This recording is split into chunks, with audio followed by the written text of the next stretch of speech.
Viewers এখন দেখেন এই যে বিয়ালের মাছগুলো আমরা উঠায় নিয়ে যাব।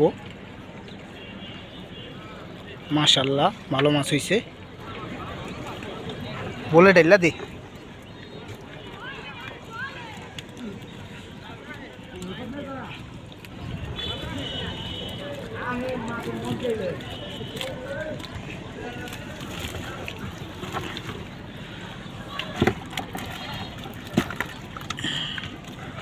মাশাআল্লাহ দুইটা নলা আছে ভালো সাইজের, ভালো সাইজের।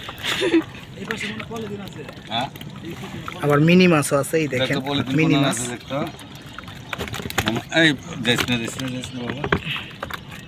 মিনি মাছ, নলা মাছ, সরপুটি মাছ, পলিদিন আছে বলে ল এই ফালেন না মাছ কিন্তু